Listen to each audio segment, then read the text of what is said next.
29강 하나님께서 기뻐하시는 기도 네 번째 시간이고요.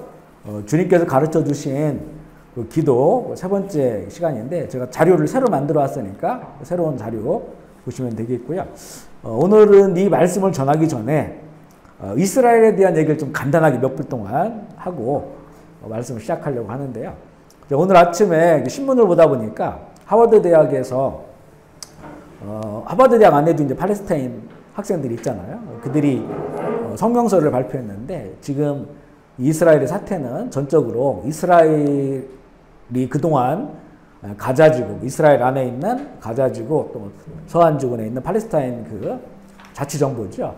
그들을 향한 어떤 폭력과 압박 같은 것에 대한 저항이다. 이렇게 성명을 냈고 하버드 대학에는 35개의 그런 그 학생들 단체들이 거기에 이제 서명을 하고 공감을 표시했어요. 그래서 하버드 대학 총장님도 유대인인데 그분이 안타까운 그런 상황이다. 이렇게 하마스는 팔레스타인 그 정부와는 또 다른 거거든요. 하마스는 그 전부터 있었던 그 무슬림 테러 단체예요. 그 테러 단체가 실질적 지배를 하고 있는데 가자지구를 옛날에 블레셋이죠, 그쪽 지역이. 그런데 이런 그래서 많은 사람들이 지금 죽임을 당했고 또 납치를 당하고 고통스러워 있는 상황들을 이 모든 게 다 이스라엘의 그 책임이다라고 성명을 낸 거예요. 그런데 의외로 많은 그 전 세계의 그 어떤 언론이라든가 또 이 역사를 잘 모르는 사람들은 의외로 이 부분에 대해서 동조하는 게 많아요. 이스라엘은 강자고 팔레스타인들은 원래 그 나라에 살았던 사람들인데 이스라엘이 그 땅에 들어와서 그들을 몰아내고 그들을 한쪽에 가둬놓고 그리고 이렇게 이제 그동안 쭉 압박하는 그래서 이스라엘이 강자, 이 팔레스타인이 약자 이렇게 이제 보는 시각이 굉장히 강하거든요. 우리나라에도 그런 시각들이 많습니다. 이걸 좀 우리 그리스도인들은 이 성경의 역사 그리고 성경의 그 약속으로 이스라엘을 바라볼 필요가 있거든요. 사실 그 지금으로부터 예를 들어 100년 전의 역사를 보면 100년 전으로 거슬러 올라가면 그 가나안 땅에 살고 있었던 거기는 이제 당시에는 유대인도 몇만 명 살고 있었고 팔레스타인 사람들, 아랍 사람들 와 살고 있었는데 그렇게 많은 인원이 안 왔었어요. 왜냐하면 예수님의 말씀처럼 로마에 의해서 AD 70년에 이스라엘이 완전히 파괴되고 멸망당할 이후부터는 이 예수님이 그 땅이 황무하게 될 거라겠죠.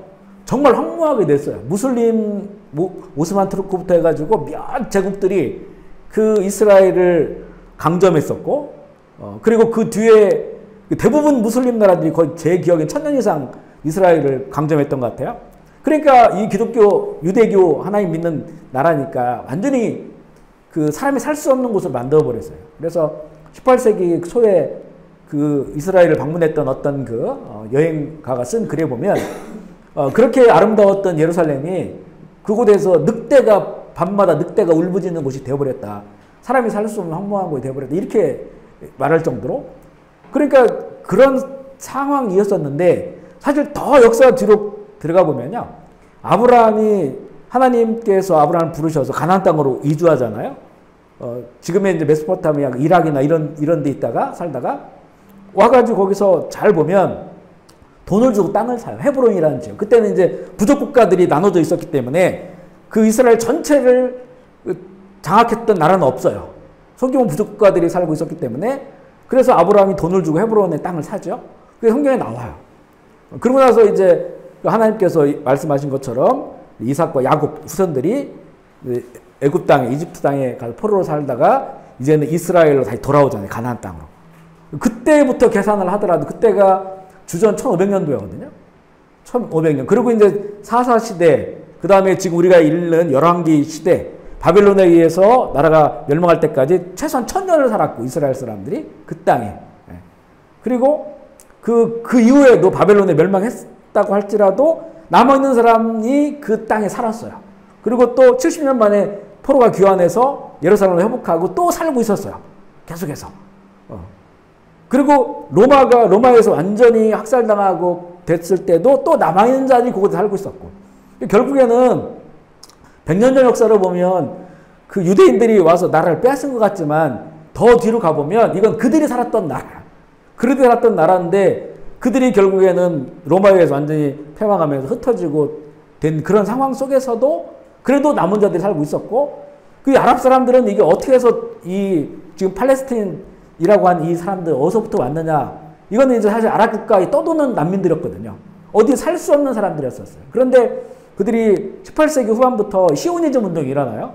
전 세계에 나눠져 살고 있는 유대인들이 우리가 여러 나라에 흩어져 살고 있는데 도저히 살 수가 없어요. 핍박당하고 다 뺏기고 순식간에 이런 일들이 막 반복해서 일어나니까 우리가 안 되겠다. 다시 성경의 약속대로 가나안 땅에 들어가서 이스라엘 공국하자라고 해서 18세기 시오니즘 운동이 일어나면서 유대인들이 대거 이제 다시 이스라엘 땅으로 오기 시작한 거예요. 오면서 유대인들은 팔레스타인 사람들은 거기서 뭔가 막 진취적으로 뭔가를 하려고 하는 의지가 별로 없었는데 유대인들은 원체 이제 돈도 많이 가지고 있었고 또 많이 배우기도 했고 세계 금융을 그들이 움직이고 있었잖아요.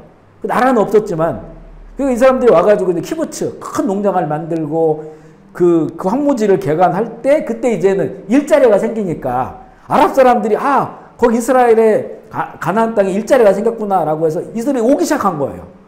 그래서 아랍 사람들이 다른 그 아랍 국가의 그 이스라엘 주변에 다 그 아랍 국가들이잖아요.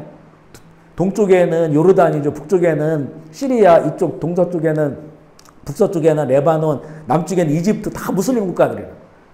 그러니까 거기서 살던 사람들이 어려운 사람들이 다 와서 키부츠에서 일을 하면 그 유대인들이 월급을 주고 이러면서 같이 살았던 거예요. 그러다가 이제 1968년도에 그 전쟁을 통해서 이제는 그 히틀러의 그 600만 학살, 2차 대전 끄트머리 이런 일을 경험하면서 도저히 우리가 이제는 다른 나라 살 수가 없겠구나. 그래서 이 유엔과 그때 약속을 했죠. 2차 대전의 승리를 위해서 유대인들이 똑똑한 유대인들이 그 이제 전쟁 장비라든가 물자라든가 폭약 같은 거를 만들어서 지원하는 걸 해가지고 결국은 연합군이 승리를 하면서 그 약속이 이제 대로 이 유대 국가를 이스라엘에 선포를 한 거예요. 근데 이제 주변 국가들은 무슬림 국가들이 다 저항해서 그때 아랍 전쟁이 일어나죠. 그래서 이스라엘이 승리하면서 그 땅을 들어왔는데 그때는 이제 가자 지구나 서한 지구가 따로 나눠 있지 않았었어요. 그냥 유대인들이나 기존에 있던 유대인들, 들어온 유대인들이나 이 팔레스타인 사람들이 잘 지냈단 말이에요. 그때. 왜냐면 일자리가 생기고 이 사람들이 막 그 나라를 여러 가지 번영시키니까 거기에서 아랍인들이 같이 잘 살았단 말이에요. 그러다가 이제는 점점점 그 강성 무슬림들 또 이런 그 테러 단체들이 두르기 시작하면서 이제는 막 항쟁을 하는 거죠. 그래서 이 팔레스타인 이 사람들이 살 수 있는 땅을 내놓으라 이러면서 가자 지구하고 또 서한 지구라고 하는 그 지역에 그것을 결국에는 그곳에 오랫동안 살던 유대인들이 자기 땅에 있는 집 다 내놓고 나온 거예요. 그때 나오면서 이제는 평화조약을 체결해. 이 유명한 평화조약이거든요. 70년대로 내가 알고 77년도인가 그런데 평화조약을 체결하면서 이스라엘이 가자지구를 내줘요. 그리고 서한지구도 내주고. 그래서 서한지구에는 지금도 유대인들이나 그 팔레스타인 사람 같이 살고 있어요. 거기는.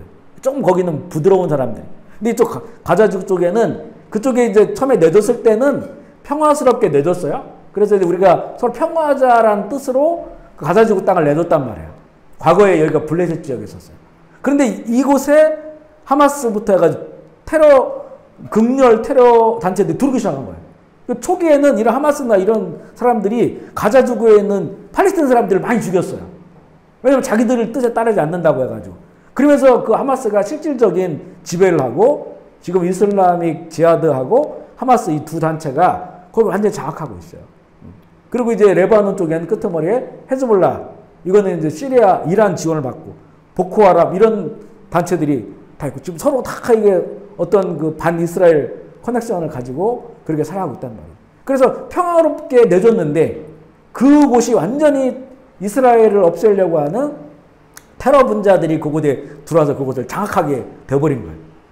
그래서 지금 이제 이게 같이 이스라엘 땅 안에 있는 곳이니까 여기서 로켓을 마구 쏴대면 이게 정말 정신없는 일들이 일어나는 것이고 지금 이제는 레바논, 북쪽 레바논에 있는 그 헤즈볼라도 지금 같이 공격을 하고 있는 그런 그 상태가 되고 또 민병대들이 이스라엘을 들어와서 100명 넘게 납치해가고 지금 이런 상태가 벌어진 거거든요.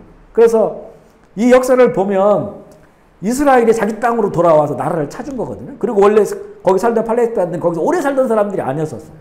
떠돌아다니는 사람들이었단 말이에요. 대부분은.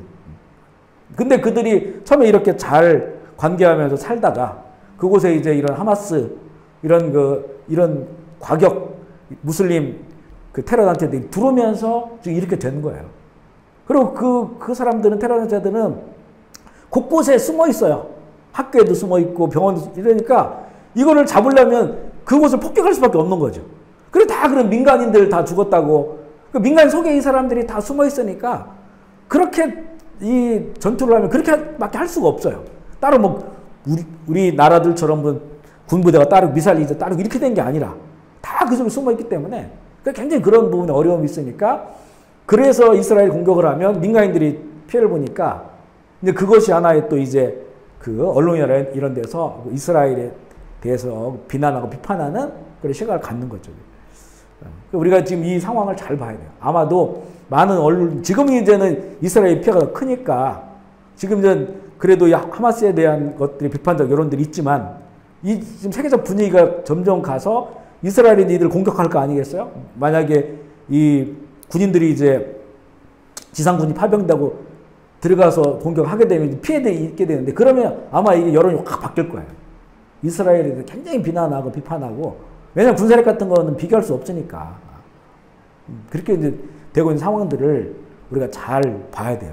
그래서 이런 부분들이 물론 이제 우리 팔레스타인에도 교회가 있어요. 예수 믿는 사람들이. 그러니까 우리가 그들이 이 전쟁이 더 격화되지 않고 또 전쟁하면 민간인들 얼마나 더 피해를 많이 입고 죽임을 당합니까?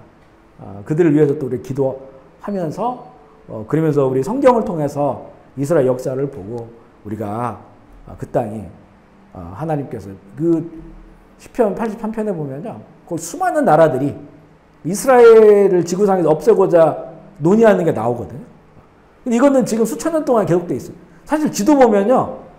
이란은 되게 멀어요. 이란은. 근데 이란이 주도고 또 거기 더 가면 러시아, 북한까지 같이 이렇게 반이스라엘 정책을 쓰는 나라들. 엄청 먼 나라들인데 왜 이스라엘을 다 하기 싫어하고 이거를 없애고자 할까요? 다 한 커넥션에 대해서 에스겔 38장 39장에 보면 그 나라들 이름이 나옵니다. 옛날 나라들 이름으로 나오고 그걸 다 추적해 보면 지금 똑같은 상황이 벌어져요. 시리아나 터키나 또 이런 이란이라든가 러시아 다 그 나라들이 한 편이 돼가지고 이 조그만 나라 이스라엘을 없애려고 하는 거예요. 이스라엘. 그러니까 사실은 이스라엘이 강자가 아니라 이스라엘 둘러싸고 있는 수많은 나라 인구나 무기나 보면 이거는 비교할 수 없을 정도로 이스라엘은 약자예요. 그러니까 나라가 안 없어지려고 그렇게 수많은 그 아이언돔 같은 걸 만들고 하고 있는 거거든요. 이게 경상도만한 나라니까 이게 순식간에 없어질 수가 있어요. 그래 이렇게 버티고 있는 것이고 미국에 있는 유대인들이 또 지원하고 있는 그런 상황으로 우리가 이 부분을 봐야 됩니다. 어디가 강자, 어디가 약자인지를 이 전체적인 맥락에서 이렇게 보고 우리가 함께 이제 기도를 해야 되는 부분이고요. 또 이스라엘은 또 우리 이런 정도 인식뿐만 아니라 성경에 되어 있는 그 신비한 언약이 이루어지는 곳입니다. 아직 이루어지지 않는 언약들이 있거든요. 분명히 그래서 이스라엘은 무너지진 않아요. 성경 약속을 보면. 사라지지 않습니다.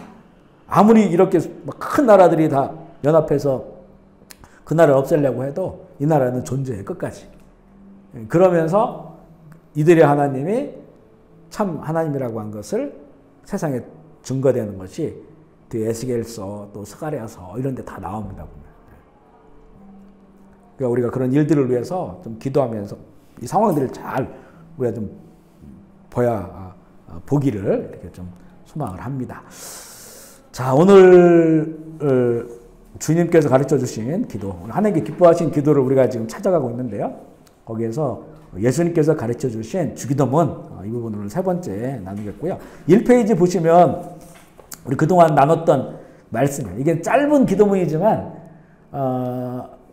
예를 들어 창세기 1장 1절이 태초에 하나님 천지를 창조하시니라. 이 한 구절이잖아요. 짧은 한 구절.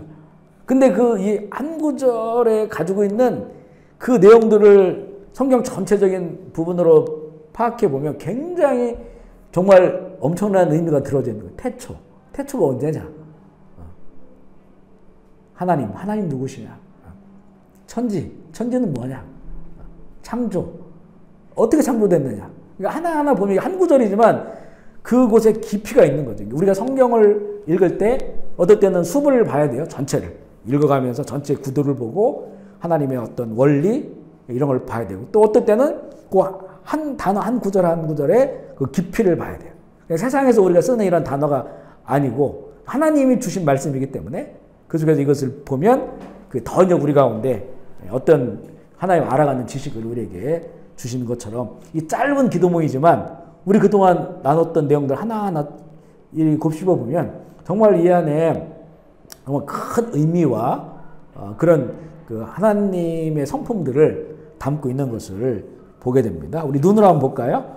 1번에 하늘에 계신 우리 아버지여 이름이 거룩히 여김을 받으시오며 하늘에 계신에 관한 거 우리 아버지가 누구냐 또 이름 거룩히 여김을 받으시오며 나눴고요.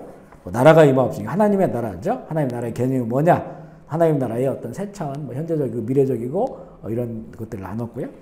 세 번째는 뜻이 하늘에서 이룬 것 같이 땅에서 이루어지이다. 하나님의 뜻이 이루어지는 그 두 세계 또 이루어져야 될 하나님의 뜻이 뭐냐 이거는 하나님이 기뻐하시는 것 하나님의 의지 하나님의 목적 이 하나님의 뜻이 나라고 나눴고요. 또 그리스도 하나님의 뜻 그리스도를 통해서 하나님의 뜻이 열방 세상 가운데 이루어진데 그것은 가장 중요한 뜻은 잃어버린 자를 구원하시는 거예요. 그것을 위해서 대속의 사건 그리스도의 죽은 사건이 있었음을 나눴어요. 성도의 삶은 그 뜻을 성취하기 위하여 살아가는 삶이어야물 우리가 이런 기도를 하는 우리들이 바로 그런 삶을 살아야 됨을 나눴고요. 네 번째는 오늘 우리에게 일용할 양식을 주옵시고 이제 우리 이 뜻을 이루며 살아가야 될 우리들을 위해서 이렇게 기도하라고 주신 말씀이에요. 그래서 먹을 양식을 위하여 이건 영적 양식이고 또 육적 양식이고 또 그것은 오늘 우리가 살아갈 수 있는 그런 은혜를 구하라는 것이고 일용환이라는 뜻이 바로 그런 의미고요.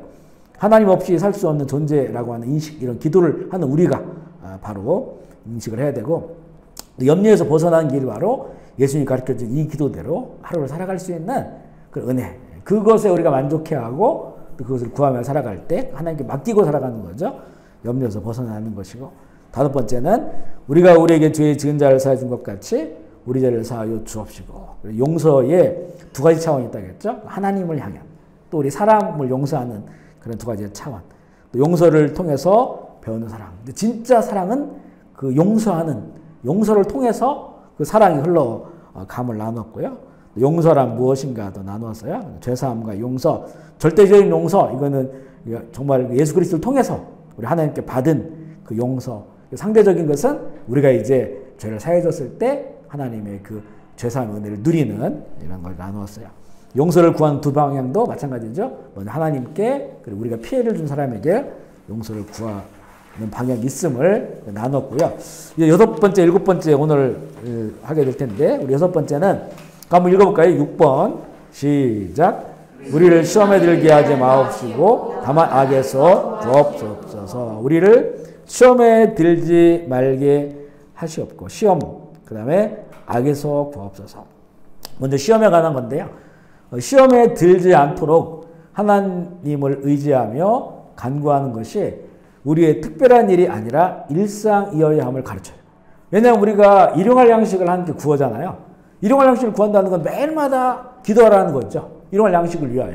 그것과 마찬가지로 우리가 시험에 들지 않게 하는 것도 그 일상으로 이렇게 기도해야 됩니다. 그리고 이거는 시험에 들지 않게 해달라는 기도가 특별한 그런 기도가 아니라 우리 일상적으로 하나님께 해야 되는 그런 기도임을 가르쳐줘요. 그만큼 이 시험이라고 하는 것이 우리 일상화되어 있다는 거죠.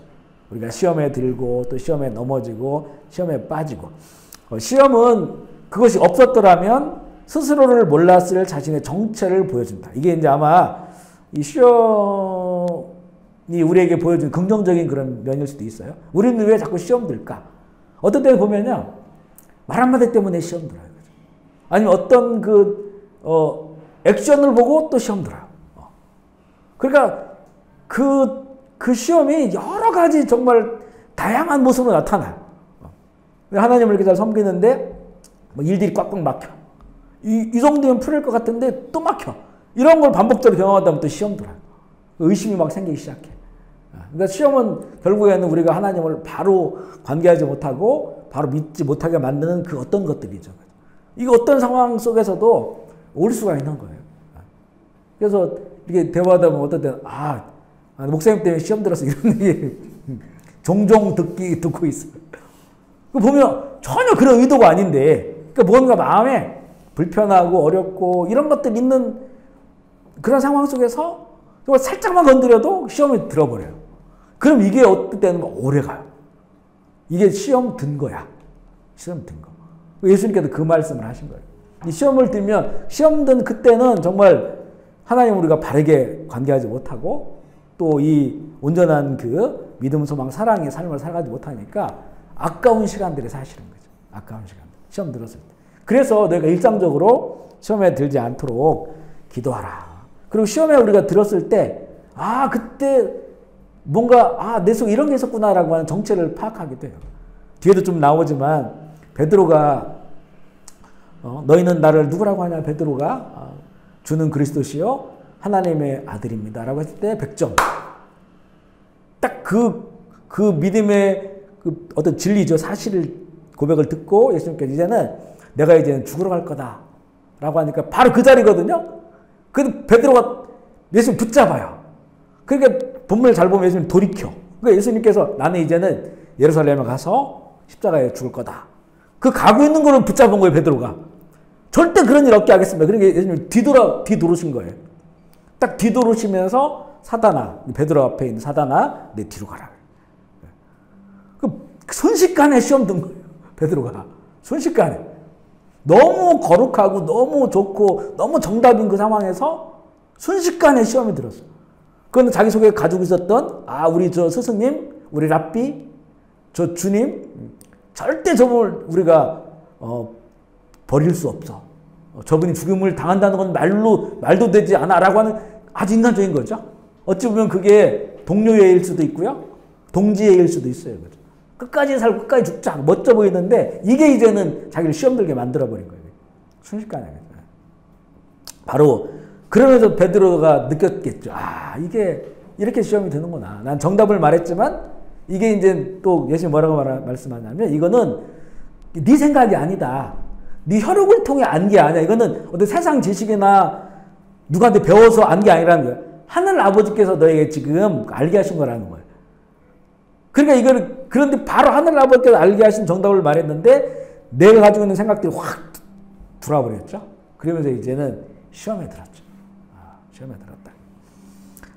시험은 그것을 받아들이는 이의 태도에 따라서 악에 떨어지게도 하고 더 큰 하나님의 은혜로 나아가게 만듭니다. 아멘이시죠? 이 시험을 이걸 어떻게 받아들이냐? 이 태도에 따라서 그 다음이 악이죠. 악에 떨어지기도 해. 악에 빠지기도 하고 아니면 더 큰 하나님의 은혜로 나를 깨닫는 거야. 나를 보게 되는 거죠. 내가 이런 사람이었구나. 그래서 자기가 더 성숙해지는 그 은혜의 자리로 나아갈 수 있다는 거예요.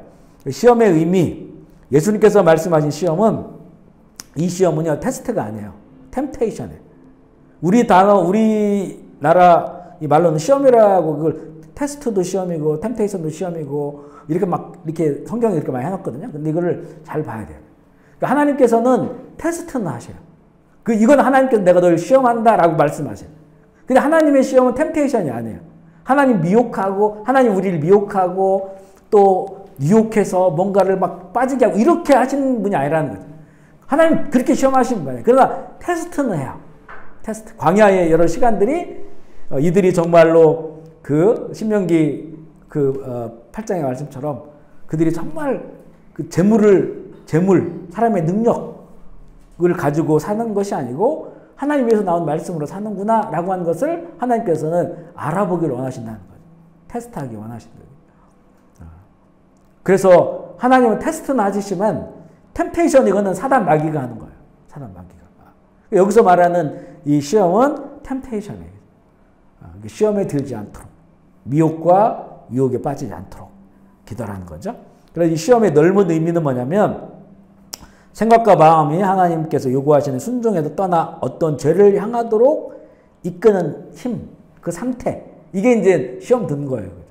넓은 의미, 좁은 의미는 뭐냐면 내 마음속에 악을 끌어들이거나 마음 속에서 악을 끌어내서 하나님과의 관계를 등지고 죄를 짓거나 의무에서 이탈하게 하는 것.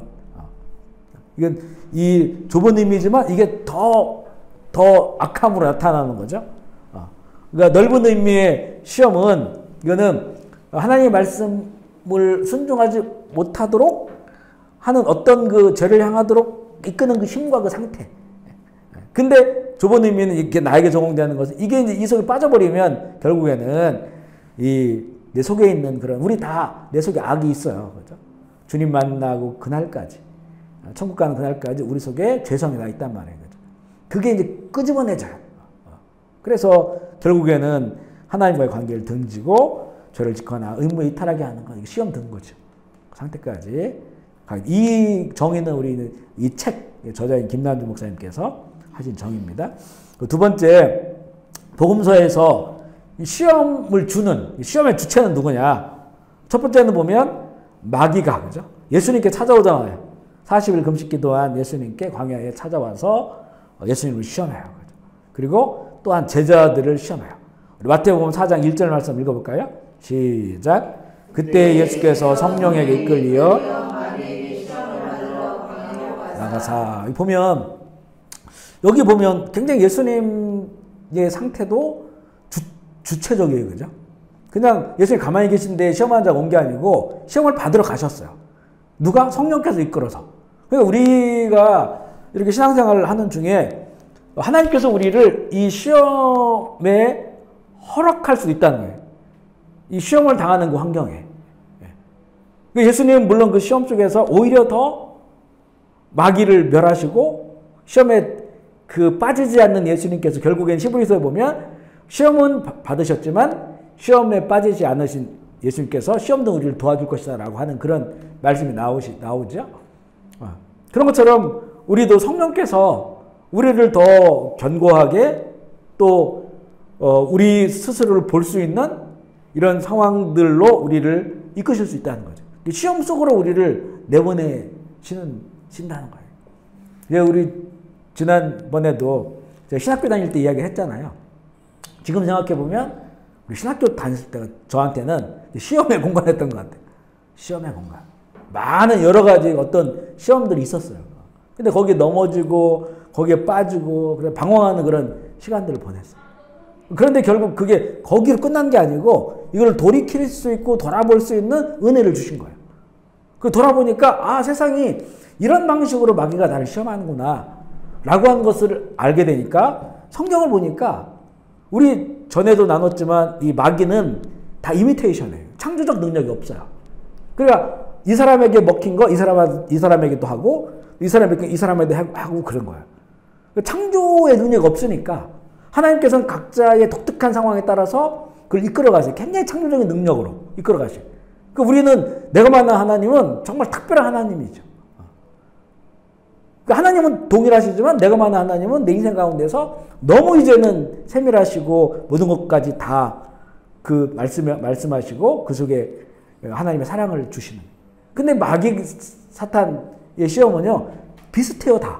근데 거기에 자꾸 넘어가는 거야. 나한테 약한 게 있어요. 그 약한 걸 알기 때문에 그 다른 사람이 거기에 약한 거를 그대로 갖다가 나한테도 활용하거든요. 근데 내가 또 거기 넘어지는 거야. 그러니까 이게 이제 우리가 말씀을 잘 알고 이런 성경적 원리를 알면 조금 우리의 눈이 이 땅바닥에서 약간 위로 올라가요. 위에서 보면 그게 보여. 말씀에서 보면 보여요. 아 이거 지금 우리 시험하려고 하는구나. 우리 교회를 시험 들게 하려는구나. 우리의 이런 모임을 시험 들게 하려는구나. 이게 보이거든요.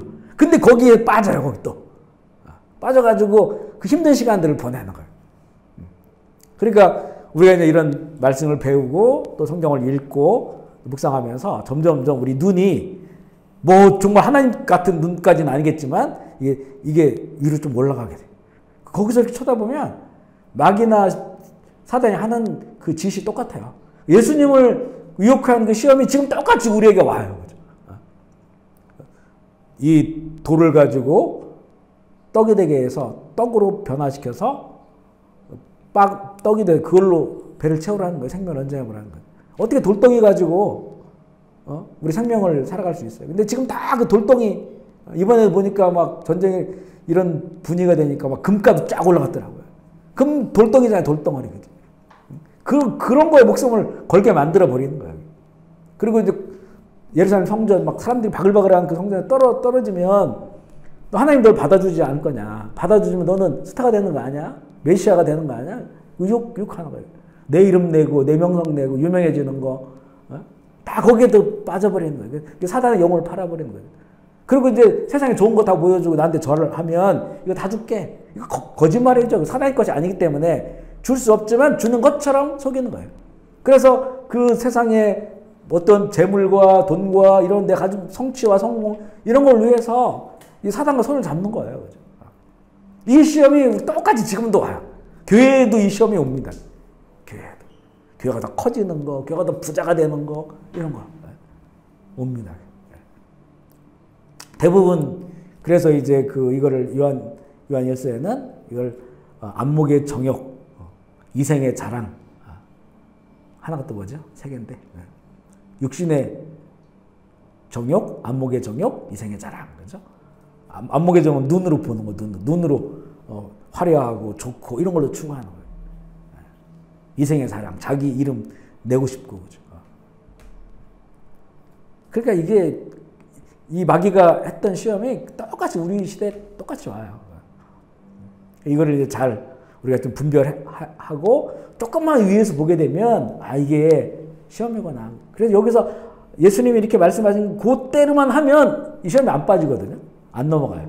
근데 거기에 탁 또 걸려 넘어가. 근데 한 번 또 이게 넘어지면 이제 깨닫고 이런 방식이구나 라고 하는 걸 알면 이제는 마귀가 우리 시험하러 오는 사람이 그렇게 힘을 못 주는 거죠. 힘을 못 줍니다. 그래서 이것은 템테이션이다 라고 하는 것이고요. 복음서에도 시험의 주체는 마귀가 예수님을 시험하고 또 제자들을 시험하고 또 예수님 시대에 보면 종교인들, 그러니까 종교인 특정한 사람들이 또 시험을 해요. 마태복음 16장 1절 시작. 바리새인과 사두인들이 와서 예수를 시험하여 하늘로부터 오는 표적 보이기를 똑같죠. 사단도 이렇게 했잖아요. 너 뛰어내려봐. 표적, 미라클 사인을. 그러니까 이들이 원하는 것은 미라클로 안 보는 거예요. 그죠? 하나님의 사건으로 순수하게 안 보고 미라클 사인을 보여달라는 거예요. 그죠?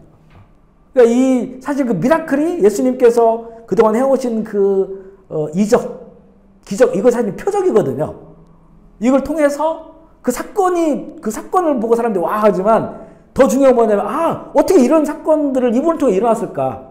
하나님의 아들이 아니면 안 돼. 메시아 그리스도가 아니면 이런 일 안 일어나. 그 예수님을 바라보게 해야 되는데, 이 사람들이 원하는 것은 자꾸 이제는 그 기적을 보기 원하는 거예요. 보여줘도 또 보여달라는 거죠. 그럼 여기까지 왔을 때만 해도 예수님께서 많은 이적들을 행하셨는데, 그러니까 뭔가 이들의 마음 가운데 이걸 온전히 순수하게 이것을 볼 수 없는 그런 굳어진 마음들을 가지고 있었던 거예요. 그래서 계속 시험을 해요. 종교인들이. 우리가 신앙생활 하면서도 시험 받을 때는 보면 사실 안 믿는 사람들보다는 믿는 사람들에게 시험 받을 때도 있고, 저희처럼 이제 뭐 목사나 또 이런 사람들을 통해서 또 시험을 들 때도 있어요. 시험을 들 때도 있죠. 시험 안 듣는 게 참 그게 좋은 일이지만 이런 특정한 사람들을 통해서 우리가 시험이 올 수도 있다. 또 인간이 연약하게 스스로 또 시험 들 때도 있어요. 마태복음 26장 46절 시작. 시험에 들지 않게 깨어 기도해라. 마음에는 원이로되 육신이 약하도다 하시고. 육신이 약해서 시험 들 때도 있어요. 우리가 이제 몸이 막 피곤하고 아프고 힘들고 막 이러면 별의별 생각 다 들잖아요. 다 듭니다. 하나의 의심한 그런 생각도 들고 다 그렇습니다. 우리의 마음이 또 약해졌을 때 또 시험에 들어올 수가 있어요. 우리 믿음이 약해지고 이랬을 때 시험하는 자들이 들어와서 시험해요. 우리 스스로로 인한 우리 연약함 때문에 이렇게 시험 드는 경우도 있다. 그래서 시험은 이렇게 아주 다양한 모습으로. 근데 결국에는 그 뒤에 있는 배후에는 사단이 있는 거예요. 템테이션을 하는 사단이. 그 목적이 뚜렷하죠. 우리를 시험에 넘어지게 해서 하나님과의 관계를 끊게 만들고 하나님 등지고 살아가게 하려고 하는 그런 목적이죠. 세 번째, 시험에 들게 하지 마옵시고의 의미는 이 간구는 시험 자체를 만나지 말게 해달라는 기도보다는 하나님 나라의 소명을 따라 살아갈 때 필연적으로 만나게 되는 시험에 대해서 패배하지 않게 해달라는 간구이다. 아멘이시죠? 우리가 이 기도가 시험을 좀 없애주세요. 시험을 안 만나게 해주세요. 이렇게 살 수는 없어요, 우리는. 우리가 정말 그 하나님의 나라를 추구하고 참된 그리스도인으로 살아가고자 하면 수많은 시험들이 있어요. 날마다 내 안에 부딪히는 것들이 많죠. 그런 것들 속에서 이런 그 시험에 내가 패배하지 않고, 시험에 그러니까 넘어지지 않고, 시험 빠지지 않도록 그렇게 해달라고 하는 그런 그 간구입니다. 네 번째, 그러면 마귀의 시험과 신자의 책임이 뭐냐? 베드로와 제자들의 예를 보면서요. 믿음 없음과 온전히 순종하지 않는 의지를 통해서 시험에 드는 경우들이 있어요. 그러니까 사실 가룟 유다에게도 그 요한복음 13장 1절인가 보면요. 예수님을 팔 생각을 마귀가 가룟 유다에게 예수님을 팔 생각을 넣어뒀다는 거예요. 그러면 가룟 유다는 전혀 그런 생각이 없는데 예수님은 베드로 고백처럼 나의 주님이시고 하나님의 아들이라고 믿고 있으면 어떻게 예수를 팔 생각을 하겠어요? 전혀 팔 생각을 할 수가 없었죠. 그런데 이 가룟 유다의 성향은 되게 민족주의적인 성향을 가지고 있었고 유대 민족주의적인, 그래서 메시아에 대한 그의 그 환상은 뭐였냐면 지금 로마의 압제 가운데 있잖아요. 메시아가 와서 거기서 이제는 이 모든 이 로마 황제, 로마의 군사들을 멸하고 이 하나님이 메시아가 다스리는 유대 국가를 세우는 거예요.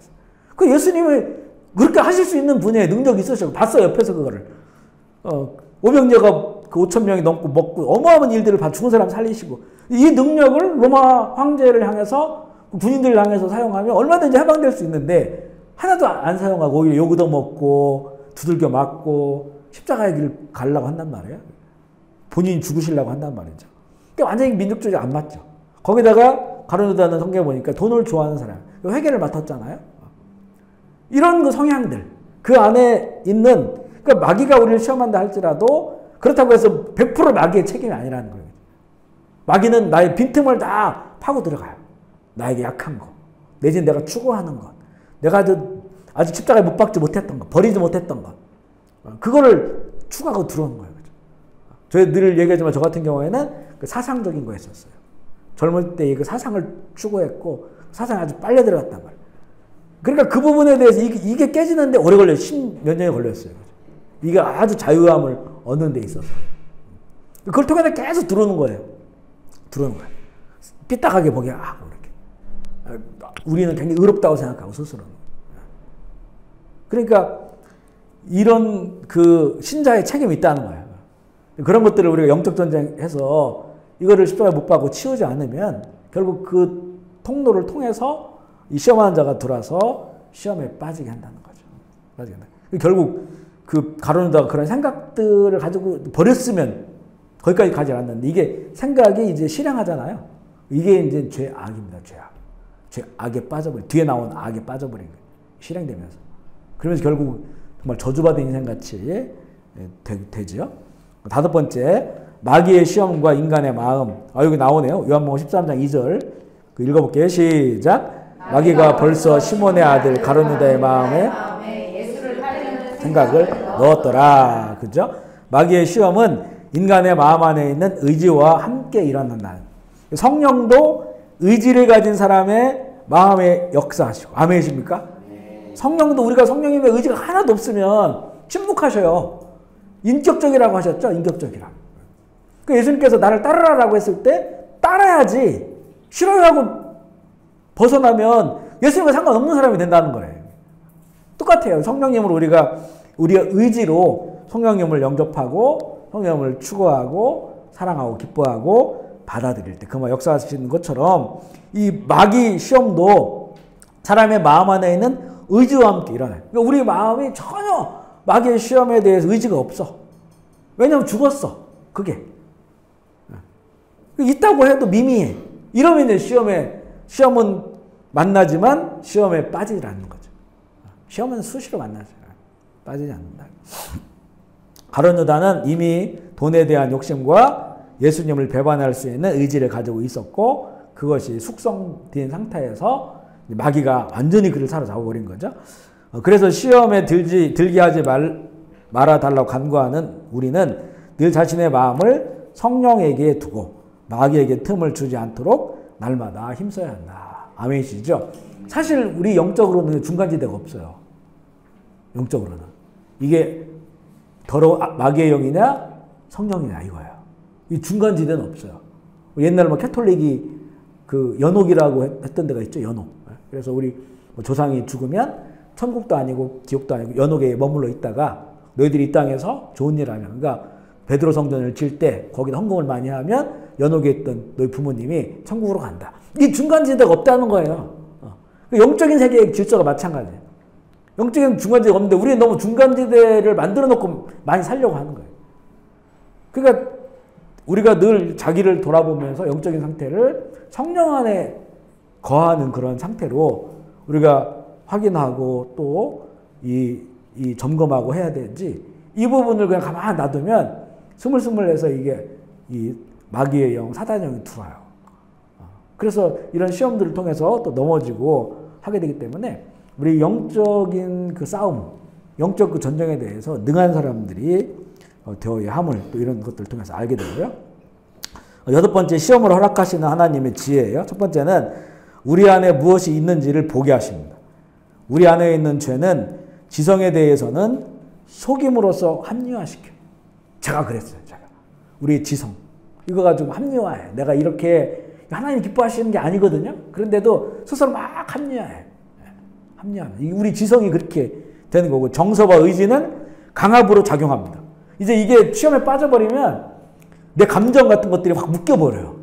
어떨 때 분노, 미움, 서운함 이런 걸로 막 묶여버려. 묶여버려가지고 헤어나오지를 못해. 우리 정서가 그렇게 묶여버려요. 그러니까 이렇게 된다는 거죠. 그래 우리 안에 있는 죄와 악한 욕망, 죄와 악의 경향성에 대해서 잘 모르는 것은 우리 신앙의 커다란 그런 위험이라는 거예요. 그러니까 자기 스스로. 저는 이제 제가 이렇게 자주 얘기하는 게 어떤 부분에 약한 부분들이 있어요. 여러 가지가 있지만 그 중에 하나가 이런 그 어떤 사상적인 거라고 늘 얘기했죠.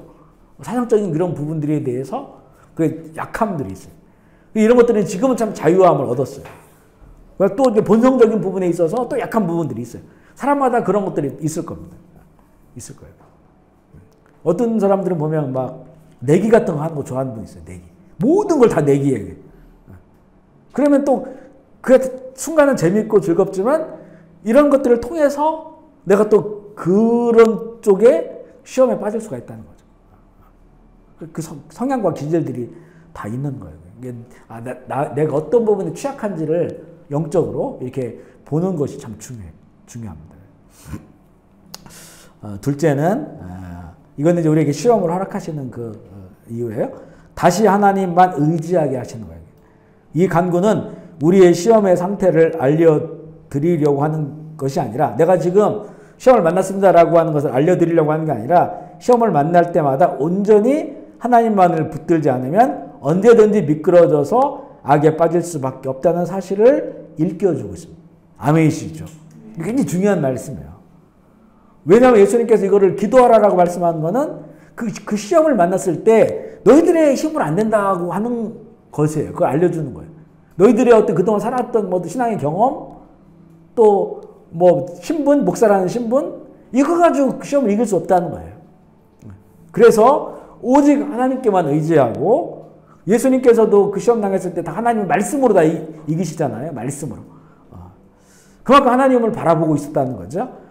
그것을 우리가 일깨워주고 있고요.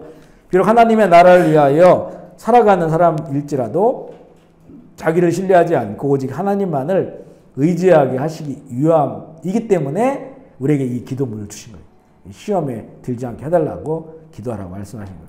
히브리서 2장 18절 말씀 읽어볼게요. 시작. 그가 시험을 받아 고난을 당하셨은즉 시험 받는 자들을 능히 도우실 수. 아멘이시죠. 이거 밑줄 쫙 해야 돼요. 우리 시험 드는데 시험 빠졌는데 주님을 의지하지 못해 안 해요 자꾸. 예수님께서 시험 받아서 고난을 당하셨는데 그분이 시험에 빠지진 않았죠, 그죠?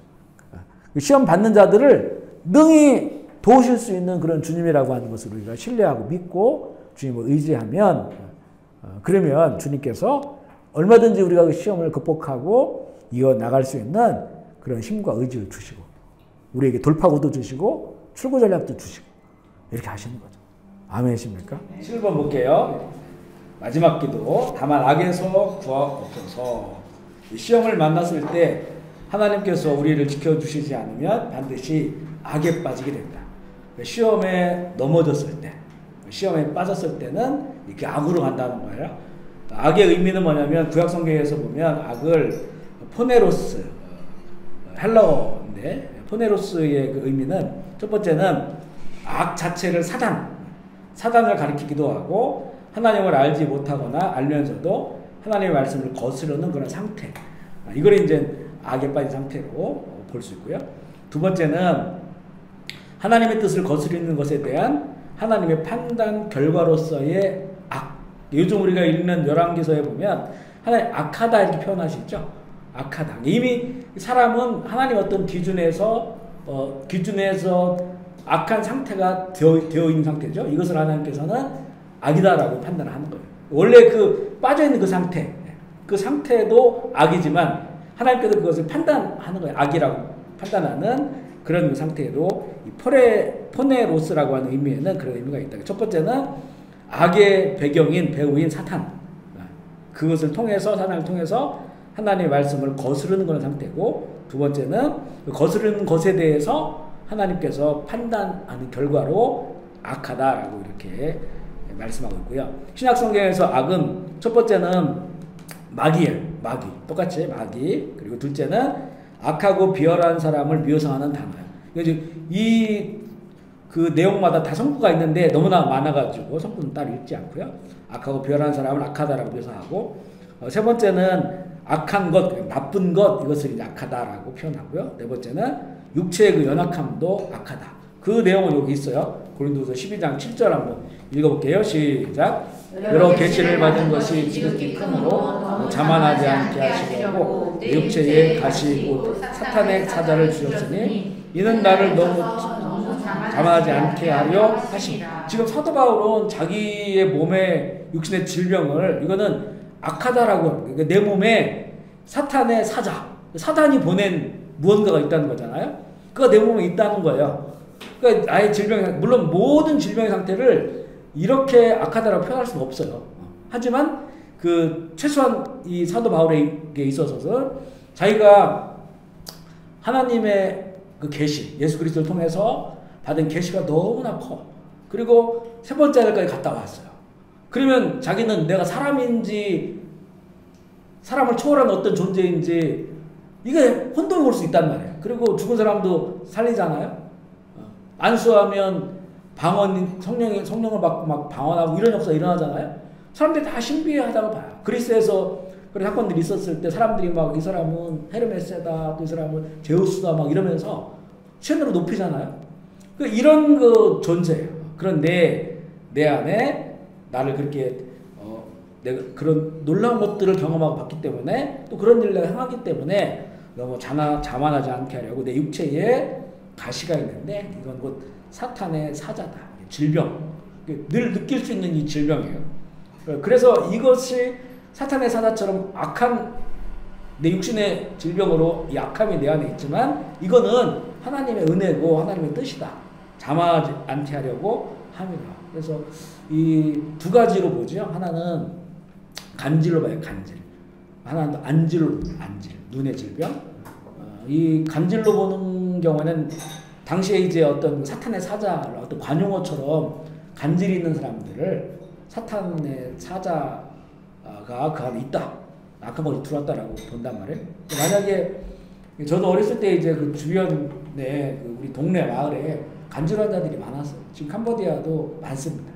많아요. 이건 지금은 약을 먹으면 그걸 어떤 그 간질에 대해서 그렇게 이제 심하게 넘어지거나 그 간질이 딱 오면 완전히 사람이 이제 넘어져가지고 몸이 굳고 눈이 돌아가고 막 거품 나오고 이런 상태가 되잖아요. 어릴 때 좀 많이 봤어요. 교회에서 형들하고 배구하다가 갑자기 형이 없어져. 교회에 들어가가지고 구석에서 문도 못 닫고 반 딱 걸려가지고 그런 상태. 조금 있으면 또 풀어져요. 지금은 약을 먹으면 억제를 해요. 양이 굉장히 세지. 그러니까 이게 뭐 당시에는 약도 없고 또 이게 어떻게 이런 일이 일어나는지 원인도 잘 모르고 간질인데, 만약에 사도 바울이 간질이 있었다면 참 치명적이죠. 치명적이에요. 예수 그리스도를 전하는 분이 그리스도 복음을 전하고 이런데 한 번씩 그렇게 쓰러지고 넘어져서 인사불정이 되면 그러고 나서 툭 털고 일어나려면 얼마나 쑥스럽겠어요. 그죠? 그러니까 그럼에도 불구하고 만약에 이게 사단이 사다 간질을 하면 그럼에도 불구하고 그는 이게 하나님 은혜라고 고백을 하는 거예요. 왜? 이것 때문에 자기를 보거든요. 야, 나는 이런 인간이야. 쓰러질 수밖에 없는 인간이야. 이렇게 아픈 사람이야 라고 하는 거를 어마어마한 걸 봤으니까 그가 교만하지 않게 하는 거죠. 그리고 안질이라고 하는 것은 그 바울이 이제 처음에 예수님 만날 때 대낮에 12시 정오인데 엄청나게 환한 빛이 임했으니까 대낮보다 환한, 그러니까 시리아로 가는 다마스커스 가는 길에 있으니까 그게 낮에 얼마나 뜨거워요 거기가. 그거보다 더 환한 빛이 왔으니까 그러고 나서 눈이 실명했잖아요. 3일 동안 실명했단 말이에요. 그때 이제 그 눈에 안질이 생겼다. 그래서 이제 안질이 생겨서 뭐 염증이 나오거나 눈물이 나오거나, 이것도 이 복음을 전하는 설교자 사도로서 정말 치명적인 거죠. 사실 간질보다는 덜하겠죠. 얼마나 이 안질이 얼마나 그 심한지 모르겠어요. 그 충혈돼 있고 그리고 막 이 놈이 나오고 막 이랬다면 정말 심각한 이거 상황이죠. 근데 그렇게 이게 아프고 이럴 때마다 그는 자기가 연약한 인간이라고 하는 것을 깨닫는 거예요. 깨닫는다. 그래서 그것을 표현할 때 이런 그 육체의 그런 연약함, 이 부분도 악함이다, 사단의 사단이다라고 표현한 것이 있으면 보게 돼요. 악의 판단의 기준이 무엇이냐? 선악의 판단의 기준, 악은 항상 선과 대조를 이루면서 정책을 파악한다. 이거 되게 중요한 말씀인데 잘 봐야 돼요. 선의 결핍으로서의 악이에요. 왜냐하면 세상은 처음부터 악이 있던 게 아니거든요. 악의 결핍으로 선이 나온 것이 아니고 선의 결핍으로 악이 나온. 하나님께서 모든 우주 만물과 세상을 지었을 때 다 쏘 구실하겠죠. 보기에 좋았다는 거예요. 그러니까 선하다는 거예요. 선함으로 지었는데 이 인간이 죄에 빠짐으로 선이 결핍이 되죠. 근데 이게 이제는 그 배후에 있는 사단과 마귀가 그것을 통해서 세상에 들어와서 시험하고 악을 잉태하고 악이 더 악을 뭐랄까요? 이게 활성화시키고 더 이 악순환 시키는 거예요. 악순환. 그 점점점 커지게 만들고. 그러니까 결국에는 그 세상을 주도하는 것은 악함이 아니라는 거예요. 선이 결핍되어 있기 때문에 악이 커져버린 거지. 악함이, 만약에 우리는 사실은 우리가 살아가는 데 힘들고 어려운 건 뭐냐면 악하기 때문에 그렇죠. 세상에 악함. 우리 집사님 말씀하셨지만 저희도 다 딸들하고 다 떨어져 살잖아요. 세상이 너무 악하니까 이 뭐 갑자기 막 뒤와가지고 발로 차가지고 거의 인사불성 시켜가지고 나쁜 짓 하고 이런 세상이에요. 그죠? 왜 우리가 이런 걸 불안해하고 힘들어할까요? 악함이죠. 악함. 세상에 있는 만연되어 있는 이런 악함. 가면 갈수록 더 악해진다는 거잖아요. 이런 것들이 참 그 살기 힘들게 만들어 놓는 거예요. 편리해지고 더 좋아지고 더 맛있어지고 이러는데 이런 악이 너무나 커져버리니까, 그래서 디모데후서 3장에 보면 말세에는 고통하는 때가 이르러 이렇게 나오잖아요. 말세는 고통스러운 거예요. 살기 너무 좋아요. 과학기술 발달하고 사람 장수하고 건강하게 살고 이렇지만 그러나 고통스럽다는. 왜냐하면 악이 더 커져버리기 때문에. 이렇게 되다 보면 이거 악이 세상을 지배하는 거 아니야 라고 볼 수 있잖아요. 근데 악이 세상을 지배하는 게 아니라 선이 결핍됐기 때문이다. 하나님의 원래 사랑, 하나님의 선하심이 우주 만물을 이끌어간다고 여러 번 얘기했죠.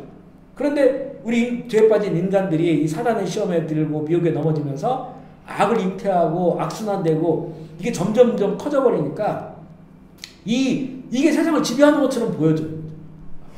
이번에도 이스라엘 사태 보면 정말 그 백수십 명의 사람들을 머리끄댕이를 잡고 끌고 가고 촉을 난사해가지고 수백 명이 죽고 이런 일들이 거기만 일어나는 게 아니죠. 여러 군데 일어나고 있어요. 막 인격이 발달되고 아무런 관계가 없는 사람들인데 그죠?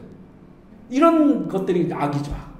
이러고 점점 커지면서 정말 세상 살기 어려워지는 그런 세상에 살게 됐는데 하지만 그럼에도 불구하고 악의 주체가 악의 주인이 아니에요.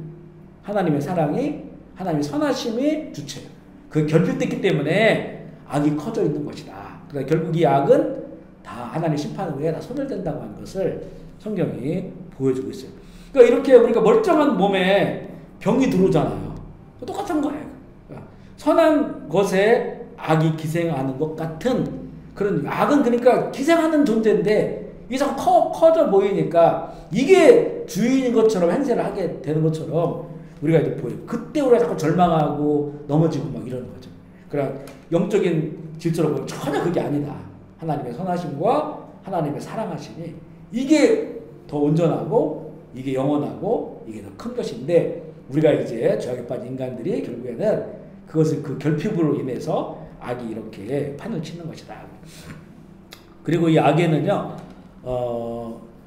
흑암의 에너지가 있어요. 흑암의 에너지가. 그러니까 그렇게 악이라고 하는 자체가 그냥 무의미한 게 아니에요. 우리 전에 우상에 대해서 나눌 때 그렇게 했죠. 이게 하나님께서 볼 때는 이건 낯성이 아무것도 아니에요. 사단의 권세, 또 사람이 만들어 무상 뭐 말도 못하고 아무것도 아니에요. 낯성이에요. 하지만 그 악에 빠진 사람들에게는 그것은 썸씽이에요. 어떤가. 그리고 거기를 이 사람들이 그 의지하고 또 그것을 따르고 거기 한 뿔을 피우고 이렇게 살아가는 지금 세상에 사탄주의자들이 얼마나 많습니까? 그죠? 사탄주의자들. 그리고 암묵적인 드러내진 않지만 사탄이 좋아하는 거. 그리고 노래를 만들고 그걸 찬양하고 그리고 영화를 만들고 그런 문화 그런 것들이 다 이제는 막 상 받고 이러잖아요. 그리고 거기에 이 사단 기생해 있는 거예요. 사단 마귀고 약한 영들이. 그러니까 이 흑암의 원사가 흑암의 원사. 썸씽이 되는 거예요. 그러니까 우리는 그게 우리에게는 낯싱이지만 그걸 추구하는 사람들에게는 그걸 따라가는 사람들에게는 흑암의 권세가 생겨서 어떤 것들이 썸씽이 된다. 이게 이제 막 점점 커져버린 거죠. 마지막 때 가면 갈수록. 그래서 막 큰 아성처럼 이제 되어서 결국에는 짐승의 세상을 만든다는 게 요한계시록의 말씀이잖아요. 짐승의 세상 다 거기를 따라가는 그런 세상을 만든다는 거죠. 그래서 모든 악이 소멸하는 그날까지 공중원소에 잡은 자의 힘이 흑암의 세상에 영향력을 주고 있고 그 정점이 되는 짐승의 세상이 되는 거예요. 그 정점에는 돈이 있는 것이고 선악을 구별할 때 늘 변하는 자기의 기준으로 판단하는가 영원한 하나님의 기준으로 판단하는가 그래서 중요합니다. 왜냐하면 선악을 구별하는 것은 절대 질서, 절대 가치로 봐야 돼요. 아멘이시죠? 이걸 표준 질서라고 말하고 절대 가치. 전에도 늘 얘기했지만 우리가 가지고 있는 이 자, 우리가 가지고 있는 자는 이거는 삐딱해요. 일률적이질 않아요. 이 자를 가지고 내 자식을 바라보면 좋게 보이고 그런데 똑같은 행동을 했는데 다른 자식에게 자를 대면 그놈이 나쁜 놈이고 그러니까 자를 내가 가지고 있는 자는 이렇게 상황에 따라 바뀌는 거예요. 내로남불이라고 하죠. 내가 로맨스고 남이 똑같은 일 하면 이거는 이 불륜이고 내로남불. 그런 자를 우리가 가지고 있어요. 우리 인간은 한 명도 이 표준 절대 질서를 매기고 있는 이런 자를 가질 수가 없어요. 그래서 성경은 뭐라고 말씀하냐면 오직 여호와의 말씀이 완전하다라고 말씀하죠. 완전한 자, 완전한 질서. 그걸 가지고 딱 들여다봐야 돼. 그걸로 나도 들여다보고 내 자식도 들여다보고 그 훈계할 건 훈계하고 또 다른 사람도 그 자로 들여다봐야 되는 거예요. 내 망가진 그런 자를 가지고 이게 이제 사람 이렇게 힘겹고 어려운 이런 일들 많이 당하신 분들은 이 자가 다 망가져 버렸어요. 그래서 이거를 이 자를 대는 것이 그러니까 막 이게 너무 막 그래 감정적이고 이러면 이게 우리 예수님 만나고 말씀을 배우면서 우리의 자를 이제는 수정해야 되죠. 사람에게 비춰보는 자, 나에게 비춰보는 자, 동일하게 그죠? 이게 절대 자고 절대 질서, 표준 질서. 이게 이제 하나님의 말씀이라는 거예요. 거듭난 사람의 특징이 뭐냐? 거듭난 사람은 이 자가 바뀌어 있는 사람이에요. 질서가 표준 질서, 절대 질서로 바뀌어져 있는 사람, 거듭난 사람. 하나님의 말씀으로 보려고 하는 사람. 그게 거듭남이라는 게 어떤 막 감정이고 이런 게 아니라는 거예요. 그렇게 나를 보고 세상을 보고 볼 수 있는 사람들. 그런 이 기준이 있다는 거죠. 그래서 그 기준으로 선과 악을 보는 거예요. 우리는 딱 보면 이거 그냥 언뜻 들어온 생각들이 있어요. 이거 잘못된 것, 이거 나쁜 것, 이거 싫은 것, 미워하는 것. 이게 대부분 다 자기 기준이 많아. 자기 살아왔던 그런 그 삶의 영향력을 받은 그런 기준으로 내가 판단하는 게 되게 많단 말이에요. 그런데 이제 우리가 이 기도문을 우리에게 주신 그 말씀은 시험 들고 이 악을 누구의 관점으로 보느냐. 하나님의 기준으로 악을 볼 수 있어야 된다는 거죠. 그럼 이게 많이 바뀌어요. 전에 이게 악했다고 생각했던 것, 저 사람이 나쁜 거야 라고 생각했던 것이 다르게 보일 수 있다는 말이죠. 다르게 보일 수 있다는 거예요. 그런 그 기준을 우리에게 제시한다. 그래서 우리가 하나님의 말씀을 자꾸 사모하고 그 말씀의 원리를 우리가 자꾸 이제 보고 그것으로 적용해서 할 필요가 있다는 거죠. 늘 변하는 자기 기준으로 판단하는가, 영원한 하나님의 기준으로 판단하는가, 이게 중요하다는 거죠. 하나님의 기준에서의 그 악에서 구해달라는 그런 간구입니다. 그러니까 하나님께서는 내 상황이 악에 빠진 상황이 아니란 말이에요. 이 상황이 내가 맞닥뜨린 상황이 이게 악이 아니야. 근데 나는 이걸 악하다고 봐요. 그래 악에서 구해달라고 자꾸 얘기를 하는 거예요. 간구를 하는 거예요. 이게 뭔가 이게 안 맞는 거죠. 서로. 이게 안테나가 안 맞는 거예요. 채널이 안 맞는 거예요. 하나님 보시기에는 이게 악의 사건이 아니에요. 이건 내가 뭔가 이 상황을 내가 오히려 어떤 용서하고 아니면 내가 더 낮아지고 내가 어떤 걸 포기해야만이 되는 상황인데 하나님 말씀을 보면 나 이걸 악하다고 규정해버렸어요. 이미. 계속 그래서 이 악을 치워달라고 한다든가 이 악에 대해서 내가 승리하게 해달라든가 자꾸 이런 방식으로 나가는 거예요. 뭔가 그 기준이 하나님의 기준으로 봐야 되는데 내 기준으로 보기 때문에 그런 거죠. 내 기준. 여기서 말하는 악에서 구해달라고 우리가 기도해야 되는 그 악은 하나님의 기준에서의 악이라는 거예요. 내 기준이 아니라는 거죠. 아멘이시죠? 그래서 하나님 특별히 예수님께서 우리에게 주신 그런 말씀으로 이런 그 모든 상황들을 볼 수 있는 그런 그 표준 질서가 우리에게 필요하다.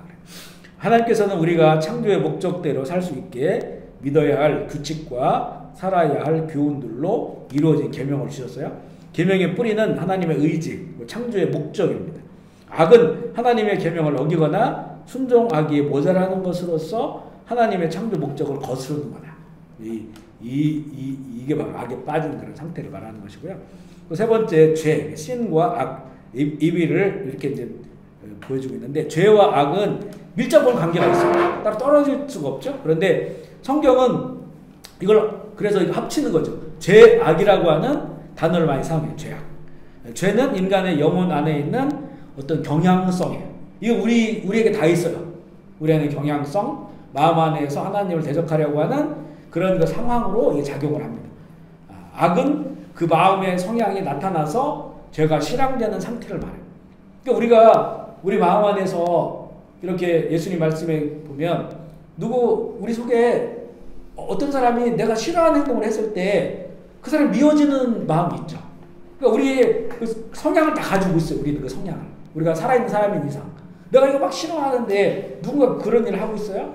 그러면 내가 미워하는 마음이 생겨요. 이게 이제 죄죠. 죄. 우리는 거기서부터 우리는 그걸 십자가에 못 받고 회개하려고 의지를 가지고 있어요. 그런데 이걸 계속 품고 있어요. 품고 있어요. 근데 이 사람은 모르죠. 내가 그렇게 품고 있는지. 근데 결국 이게 쌓여서 너무 사람이 미워져서 한 대 때려버렸어요. 그러면 이게 악으로 표현된 겁니다. 그러니까 죄와 악이라는 게 바로 그런 관계성을 갖는다. 근데 내가 이 죄는 그 상태에서 회개하면 이게 사라져요. 그죠? 근데 이걸 회개하지 못하고 계속해서 품고 있고 또 그것을 더 이렇게 확대시켜 나가면 결국엔 이게 악으로 발생돼 버려요. 요즘 최근에 우리나라에서 보면 막 그 칼로 찌르고 다니는 사람들 있잖아요.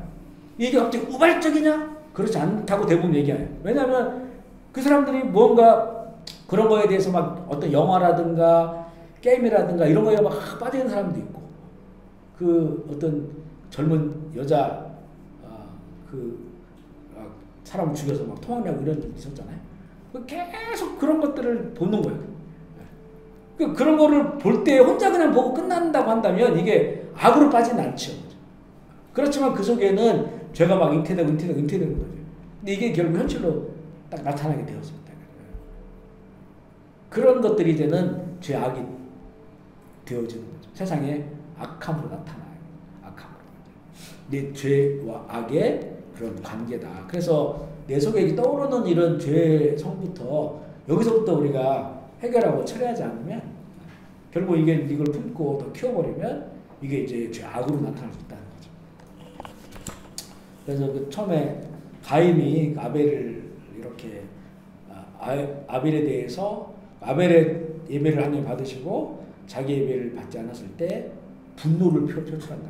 속에 분이 났어요. 그때 하나님께 뭐라고 말했냐면 그걸 좀 잘 관리해야 된다. 지금 네가 가지고 있는 이 죄가 지금 문 앞에서 지금 대기하고 있다. 근데 이 가인은 결국 그것을 통제하지 못했어요. 죄에서 끝내지 못했고 그 문 앞에 기다리고 있었던 문을 활짝 열고 나가서 동생 아벨을 죽여버렸어요. 그래서 죄악에 빠져버리게 됩니다. 가인이. 그래서 그 내 안에서 떠오르는 이런 그 죄로부터 우리가 거기를 잘 분별해서 거기서부터 이제 영적 순종을 해야 된다는 거죠. 정욕과 교만한 악한 마음으로 살인과 거짓 등 같은 악한 행동으로 이게 실현되는 겁니다. 악함. 선은 창조 목적과 구원 계획대로 사는 것이고 악은 거기서 벗어난 모든 것. 선과 악은 존재의 질서와도 관계가 있다. 하나님께서 정해놓은 질서를 뒤집어 버림으로써 인간의 모든 비극과 고통이 시작된다. 로마서 1장에 그런 얘기를 하죠. 이게 하나님께서 순리적으로 쓰라고 주신 것인데 이걸 영리로 사용한 거꾸로.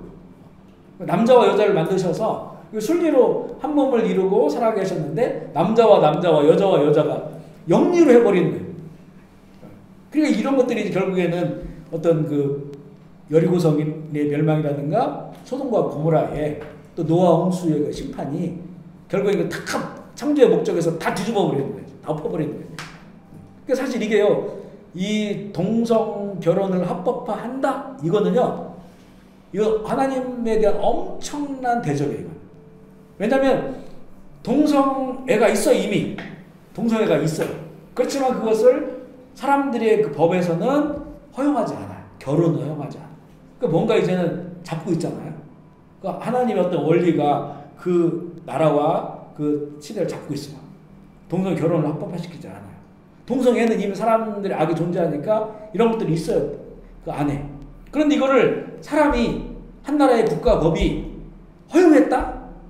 동성 결혼을 합법화시켰다? 이거는 이제 완전 하나님의 법에서 완전히 멀어지 등을 돌리게 합니다. 그러니까 동성애가 있고 하는 거는 점점 많아질 거예요. 근데 한 나라의 그 법이 사실 세상의 모든 법의 그 출발점으로 들어가 보면 10계명이에요. 10계명.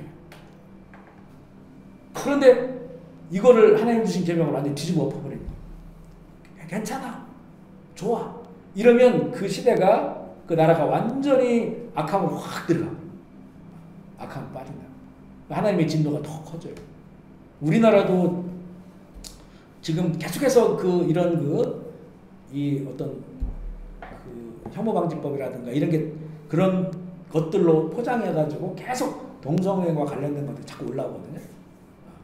이런 동성 결혼 이런 것들이 이제는 대만에서도 그 지금 여자도 총통이 전에 선거할 때 우리 아시아에서 대만이 동성 결혼 합법화는 처음 나라가 되고 싶다.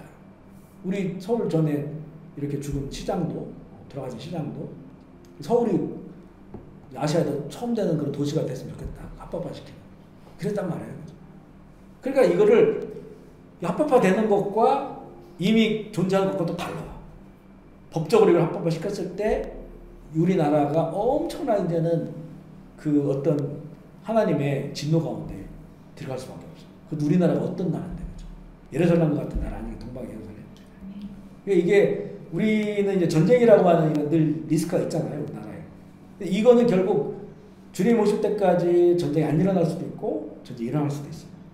결국 우리에게 주신 이런 하나님의 어떤 그 창조 목적, 하나의 원리, 이걸 얼마나 우리 믿는 자들이 붙잡고 가느냐에 따라서 이게 달라질 수 있어요. 아직까지 지금은 그런 교회가 이걸 붙잡고 있단 말이에요. 붙잡고 있어요. 이게 무너지는 순간 이게 무너진다고 하면 그것만 무너지는 게 아니고 그동안 그 하나님의 어떤 그 법적인 하나님의 그 뜻이 우리의 법화된 것들이 있어요. 아니 우리의 관습과 법화되어 있던 것들이 다 무너지는 거예요. 그러면 이제는 좀 두려운 일이 일어날 수밖에 없기 때문에 우리가 이런 걸 위해서도 사실은 또 기도하고 좀 각성하고 해야 될 그런 내용이라고 볼 수가 있습니다. 네 번째, 시험과 악으로 이끌림. 시험은 내면에 작용하고 악으로 떨어지게 합니다. 내면에 작용하고 악으로 떨어진다. 악에 빠지게 하죠. 시험이 하나님께 온전히 순종하게 부적합한 모든 상태라고 한다면 우리는 날마다 시험을 당하고 있습니다. 마음에 시험이 들기 시작하면 생각은 혼란스러워지고 정서는 거룩함에서 멀어져 부패하게 되고 의지는 욕망의 충동을 따르며 지성은 통제를 잃고 자기를 합리화합니다. 그리하여 시험의 상태에서 악으로 떨어지게 되죠. 시험과 악은 밀접한 관계를 맺고 있습니다. 그렇기에 마음과 뜻과 목숨을 다해서 하나님을 사랑하라고 하십니다. 그러니까 시험에 들지 않게 해주시고 악에 빠지지 않게 해주세요 라고 하는 것은 우리가 기도하지만 그러나 더 중요한 것은 우리 마음의 상태가 전심으로 하나님을 더 사랑하고 있다면 주님을 더 사랑하고 있고 그분과 이렇게 맺어 있고 기밀한 관계 가운데 있다면 우리의 마음에 시험에 들 여유가 없는 거예요. 아멘이시죠? 악에 빠질 만한 상태가 안 된다는 거죠. 그래서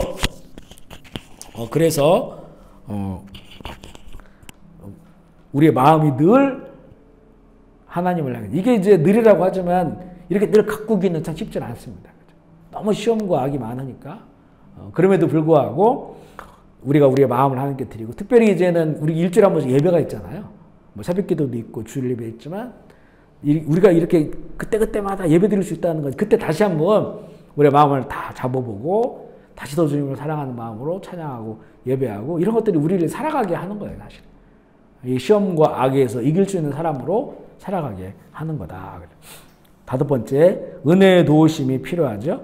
주님의 기도는 시험과 악에서의 구해달라는 간구로 끝이 납니다. 왜냐하면 하나님께서는 그의 자녀들이 하나님의 나라의 영광을 위해 살기를 바라시면서 동시에 그 자녀들이 언제나 어디서나 넘어지고 쓰러질 수 있는 연약한 존재라고 하는 사실을 아시기 때문입니다. 그런 우리가 하나님의 전적인 보호하심이 없이는 그 사명을 감당할 수가 없다는 것을 알기 때문에 그 은혜를 주시고자 시험과 악에 대해서 간구하라고 하시죠. 아멘이십니까? 네. 결론적인 말씀. 왜 우리에게 이렇게 기도하라고 하시냐? 하나님이 얼마든지 도와줄 수 있기 때문에 그리고 우리는 늘 넘어질 수 있는 연약한 사람들이기 때문에 날마다 그렇게 시험에 빠지지 않고 시험에 넘어지지 않고 시험에 들지 않고 악에 빠지지 않도록 하나님께 간구하면 주님께서 도와주시고 함께 하심으로 우리에게 승리를 주심을 약속하고 있는 겁니다. 그리고 마지막에 성경이 있는데요. 나라와 권세와 영광이 아버지께 영원히 있사옵나이다. 아멘인데 여기 보면 이제 대개 우리는 지금 대개 나라와 하죠. 왜 대개를 하냐면 거기에 이제 호티라고 하는 접속사가 있어요. 그러니까 이게 성경 말씀이니까 이걸 빼놓지 못하는 거예요. 그래서 어떻게 이걸 이제 그 번역하느냐? 이걸 우리 전에는 대개라고 번역을 했어요. 대개는 큰 원칙으로 말하건대 이런 의미 내지는 왜냐하면 이는 그동안에 쭉 주신 예수님 가르치는 기도가 있는데 왜냐하면 큰 원칙으로 말하건대 그러면서 이제 성경에 나오는 거예요. 나라와 권세와 영광이 이렇게 나오는 거예요. 왜 이제 그 가로로 되어 있냐면요. 성경은 전개 사본에는 없지만 후계 사본에 기록이 되어 있습니다. 그리고 후계 사본에 또 기록되어 있기 때문에 이걸 뺄 수가 없어서 가로로 해서 지금 우리 성경에 주어지는 건데 그 의미가 세 가지예요. 하나는 그 나라는 아버지께 영원히 있습니다. 두 번째는 그 권세는 아버지께 영원히 있습니다. 세 번째는 그 영광은 아버지께 영원히 있습니다. 이런 의미를 성경이 가지고 있습니다. 아멘이시죠? 아멘. 오늘은 여기까지 해서 주님이 가르쳐준 기도를 우리가 마무리하고요. 우리 다음 주에 한번 저희가 여론조사해서 다음 주에 모이는데 지장이 없고 가능하면 다음 주에 모여서 다음 주에는 약간 다른 방식의 영의 기도, 특별히 방언 기도에 대해서 우리가 좀 얘기를 해보려고 하고요. 그리고 이제는 어떤 우리의 목소리를 하는 기도, 또 우리가 드리는 기도와 더불어서 이제는 듣는 기도, 주님께서 말씀하시고 듣고, 또 우리의 영의 기도, 더 깊은 기도, 이런 쪽에 좀 말씀을 나누고자 합니다. 오늘 우리 나눈 말씀을 좀 기억하시고요. 시험에 들지 말게 하옵시고 악에서 구하옵소서. 이게 이제 이렇게 기도하라고 하는 것은 너무나 일상 가운데도 우리가 시험 들 수 있는 상황들이 많고, 또 시험 들면 또 악에 빠지기 때문에 그 시간은 하나님이 기뻐하지 않는 시간이죠. 우리에게도 참 힘든 그런 시간들입니다. 이걸 잘 분별하여서 시험 들지 않고 악에 빠지지 않고, 이것을 기도하라고 한 것은 주님께서 얼마든지 도와줄 수 있고 함께 할 수 있다고 하는 그런 그 약속이기도 하니까요. 우리가 그동안 또 나누었던 우리 주님의 기도 생각하시면서, 우리 결단하시면서, 우리 이 기도문 그대로 우리가 하지만 또 이 주님께서 가르쳐 주신 가장 좋은 기도, 하나님 기뻐하시는 기도, 이 방식으로 우리가 하나님께 기도하는 우리들 되기를 좀 결단하면서 우리 주의 이름으로 통솔 한번 기도하시겠습니다. 하나님 아버지 감사합니다. 오늘도 예수님께서 가르쳐 주신 기도를 나누었습니다. 우리는 평생 기도할 텐데 가면 갈수록 하나님께서 기뻐하시는 기도로 나아갈 수 있도록 주님 인도하여 주시옵소서. 그동안 나눈 예수님 가르쳐 주신 기도가 우리의 삶의 기도가 될 수 있도록 주님 도와주시고, 좋은 기도의 습관을 갖게 하시고, 또 어디서나 언제나 기도함으로 하나님 기뻐하시는 자리에 나아갈 수 있도록 인도하여 주시옵소서. 특별히 오늘 나눈 것처럼 우리가 일상적으로 시험에 들지 않도록 악에서 구해 주시기를 기도하라고 주님 말씀하신 것처럼, 너무나 많은 시험의 상황들, 또 악한 세상 가운데 살아가고 있사오니 우리가 기도할 때마다 주님 도와주시고, 우리가 시험을 만나지만 시험에 빠지지 않게 하시고, 또 우리가 악한 세상을 만나지만 악에서 구해 주시는 하나님의 은혜를 누릴 수 있도록 주여 인도하여 주시옵소서. 하나님, 오늘도 귀한 장소를 허락해 주셔서 주님 감사합니다. 하나님의 기업 가운데 복을 주시고 하나님께서 인정한 의로운 기업 되게 하셔서 많은 믿음의 열매, 의의 열매 맺는 좋은 기업이 되게 하여 주시옵소서. 오늘 이곳에 함께 나온 주의 자녀들을 기억하여 주시고, 또 줌으로 또 유튜브로 함께할 형제 자매들을 기억하여 주셔서 말씀을 사모하는 자들마다 주께서 말씀하여 주시고, 우리의 삶이 더욱더 변화되고 더욱더 성숙해져서 주님의 참된 제자로 살아갈 수 있도록 주님 우리를 인도하여 주시옵소서. 모든 감사와 영광을 주께 올려드리며 우리 구주 예수 그리스도의 이름으로 기도합니다.